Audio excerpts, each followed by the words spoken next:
اللہ الرحمن الرحیم۔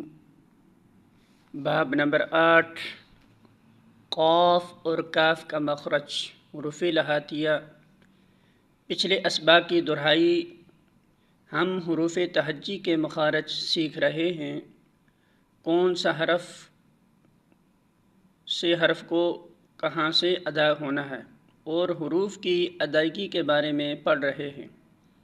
حروف تہجی میں 6 حروف حلقی ہیں، یعنی 6 حروف گلے سے ادا ہوتے ہیں: غین، خا، عین، حمزہ، حا، ہا، جو ہم نے پچھلے سبق میں پڑھ لیے ہیں۔ مخارج کو ہم نے 3 کیٹیگریز میں تقسیم کیا تھا: گلے سے ادا ہونے والے حروف، حروف حلقیہ;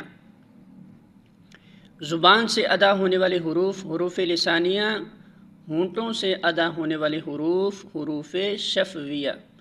زبان سے ادا ہونے والے حروف 2 جگہ سے ادا ہوتے ہیں: نمبر 1 زبان کی جڑ، نمبر 1 زبان کی نوک۔ زبان کی جڑ: زبان کی جڑ ہمارے حلق سے جڑی ہوتی ہے۔ زبان کی جڑ سے 2 حروف ادا ہوتے ہیں: قاف، کاف، انہیں حروف لہاتیہ بھی کہا جاتا ہے۔ نمبر 1 قاف۔ قاف میں 2 نقطے ہوتے ہیں اور یہ ہمیشہ موٹا پڑا جاتا ہے۔ زبان کی جڑ جب اوپر کے تالو کے بالکل آخر کے نرم حصے پر لگے تو قاف ادا ہوتا ہے۔ تالو کو کوا بھی کہتے ہیں، یہ بالکل گلے سے ملا ہوتا ہے۔ تو مختصر یہ کہ زبان کی جڑ جب کوے کے قریب نرم تالو سے لگے تو اس سے قاف ادا ہوتا ہے۔ نمبر 2 کاف۔